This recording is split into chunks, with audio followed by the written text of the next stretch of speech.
From KQCD, TV7 in Dickinson, the area's news and information leader, Chuck Bartholomew, Monica Hennon, Jerry Bartz, Lee Timmerman. This is the Evening Report.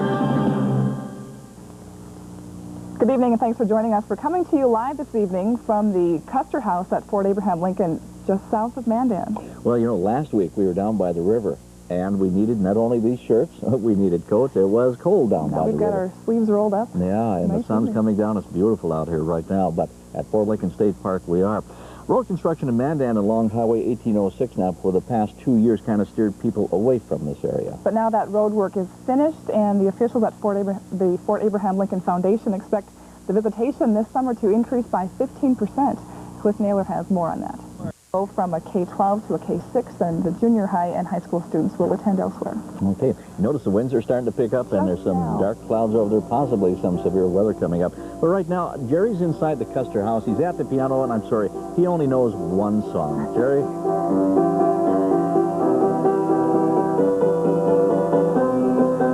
Yeah, you're right. I do only know one song. Chopsticks is a great number, though. This might be the place to be, not only the Custer House, but inside tonight, because we've got some severe weather that's developing out there. If we take a look right now, you're going to see that there is a tornado watch that has been posted for much of our viewing area for tonight. Now, the tornado watch goes in effect from 6 until 11 p.m. Central Time. That means tornadoes, hail to 2 inches in diameter, thunderstorms, winds gusting to 70 miles per hour, and dangerous lightning are possible in these areas.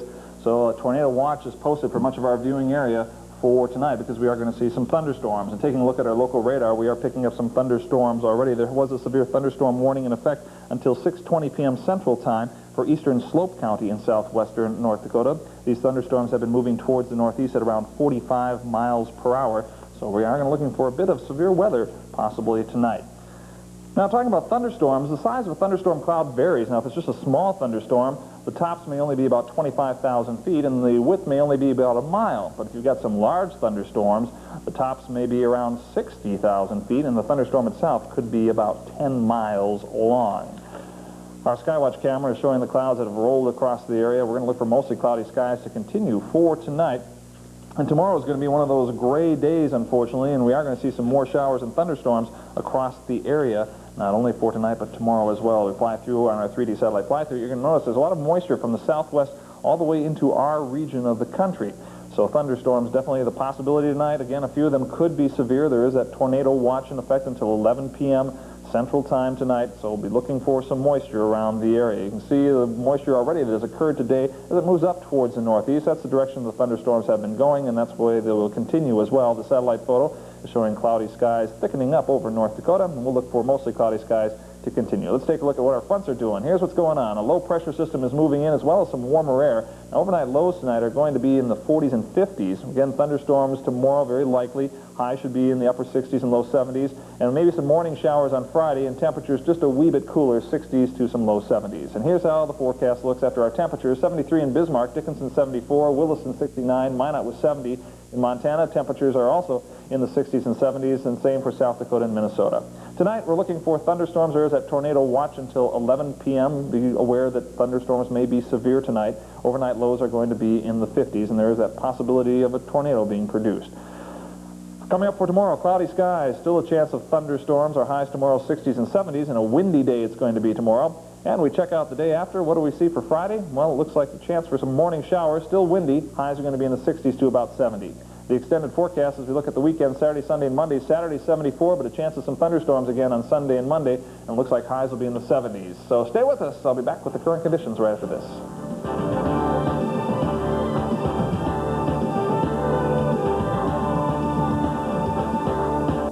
We're looking for some severe weather tonight. As we take a quick look at our radar, there's a severe thunderstorm warning now in effect for Dunn County until 6:15 p.m. Mountain Time. These thunderstorms are moving towards the northeast at around 40 to 45 miles per hour. Let's check out our current conditions. Currently in the Bismarck-Mandan area, 73 degrees. Dickinson was 74. Got partly to mostly cloudy skies. Winds are generally out of the south at 20 miles per hour, but gusting to 30 miles per hour in the capital city. Humidity, 40 to 50% range. The barometer is falling. Our overnight lows, 42 for the capital city, Dickinson 47, averages the low 40s. As far as our highs today, 73 in Bismarck-Mandan, Dickinson had 75, averages the mid to upper 60s, and record highs were in the 90s. No precipitation yet, but there's definitely some out there. And our forecast is calling for partly cloudy skies, but some thunderstorms tonight. A few of them could be severe, and there's also that tornado watch now in effect until 11 p.m. Central Time. Southeast winds 10 to 20 miles per hour. Lows will be in the 50s. For tomorrow, I'll be looking for a mostly cloudy and windy day. Again, a chance of thunderstorms. Highs tomorrow 70 to 75, but winds 15 to 30 miles per hour. And as we move on to Friday, a partly cloudy day, still windy, a few morning showers. Looks like our highs will be around 65 to 70. And there's another thunderstorm warning out for Stark County until 6 p.m. Mountain Time. So there are lots of thunderstorms out there. And I'm kind of in the nice little garden area out. Our window doesn't look too bad at the moment, but we will see more thunderstorms. And a reminder, tomorrow night we should be going live from the garden. But now we'll go back out to Chuck and Marcy. Well, the winds are picking up and the thunderstorms are brewing in the southwestern portion of the state. There's a severe thunderstorm warning in effect for Dunn County until 6:15 Mountain Time and for Stark County until 6 p.m. Mountain Time. Thunderstorms are moving towards the northeast at 40 miles per hour. Also a tornado watch in effect for much of our viewing area until 11 p.m. tonight, and the watch means conditions are favorable for severe weather and possibly tornadoes to develop tonight. Okay, we'll watch for weather permitting, and technology helps us. We will be live next Wednesday from Medora. I'm Chuck Bartholomew. Coming up next, a tornado watch remains in effect now for a good portion of our viewing audience for the next hour. The Securities Commission is taking a new approach about investment scams, and we conclude our series on declining student enrollments in North Dakota schools. Good evening, and thank you for joining us. Stormy weather is out there again tonight. And the National Weather Service has issued a tornado watch for the next hour.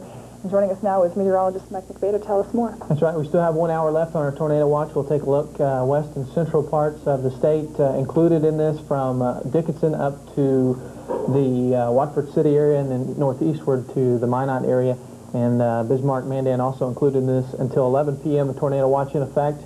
Radars, we take a quick look showing that things are beginning to taper off, at least with the big cell that produced the tornado earlier. We're still seeing some echoes and some thunderstorms associated with this system. We had reports of some large hail, baseball-sized hail, and of course, tornado touchdown earlier from Stark County all the way up to Wilton County. As of right now, no tornado warnings are in effect. That's good news, but things still popping up around there for about another hour, so we'll keep an eye on that. All right, we'll talk to you a little bit later. Thanks, Mike. Thank you, Mike.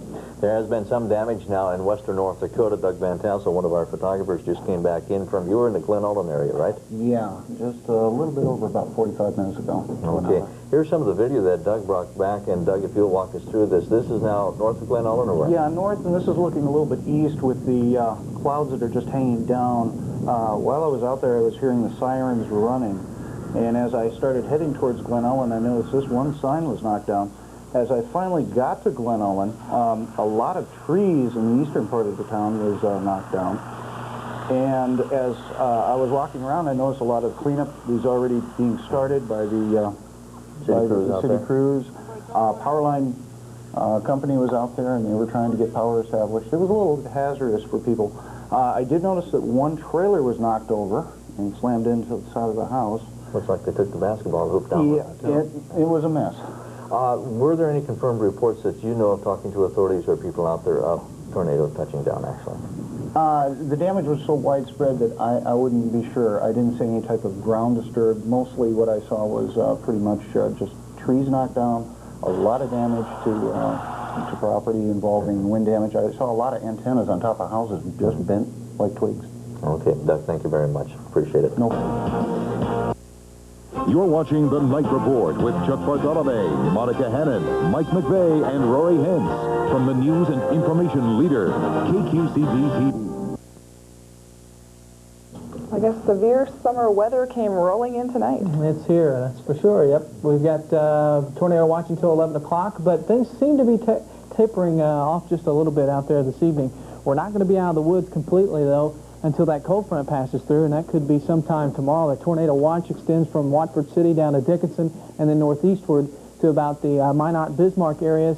Again, in effect until 11 o'clock Central Time, 10 o'clock Mountain Time, so we just have about 45 more minutes, and things are beginning to settle down a bit, and we'll take a look at the radar in just a minute. Tornado touchdown, as we saw earlier, some of the video, it initiated first in Stark County near Leffer, and they began to move northeastward through the Glen Ullin area, and then took a more easterly track towards Wilton. And we saw the video and the wind damage near Glen Ullin with the grain bins and the trailers, and of course the power lines that were down. there.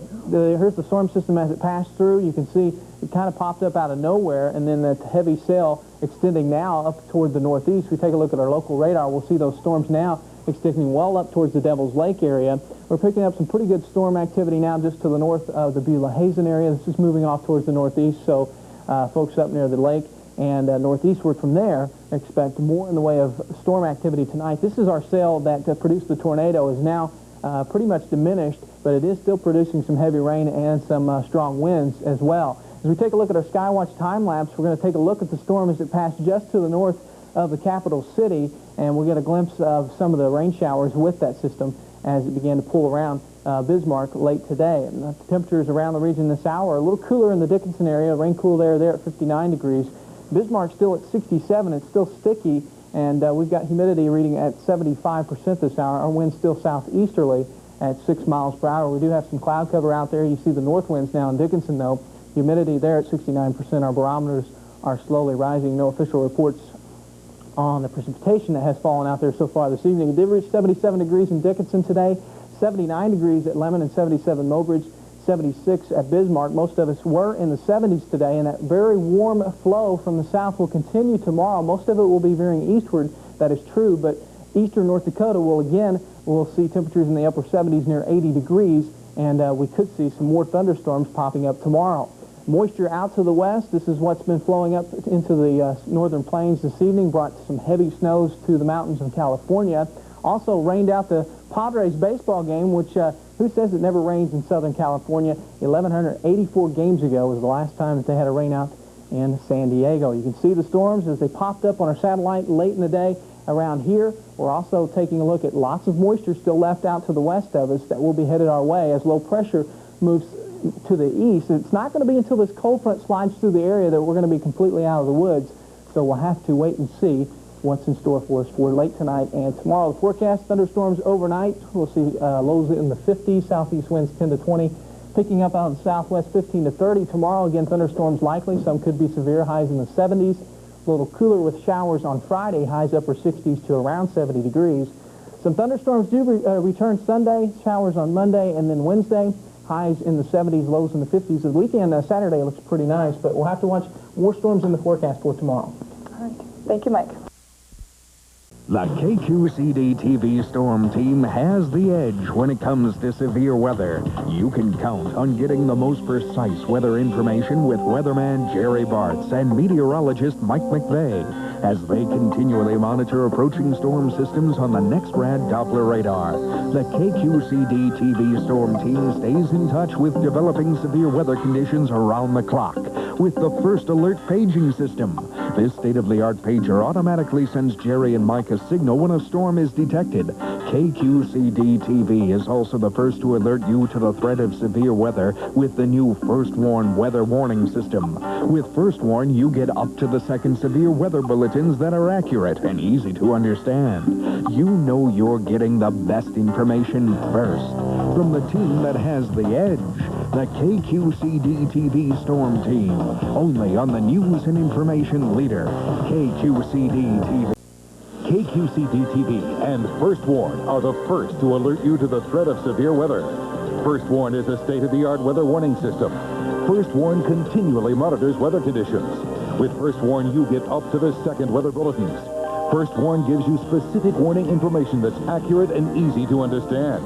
When it comes to severe weather, count on KQCD-TV and First Warn, only on the news and information leader, KQCD-TV.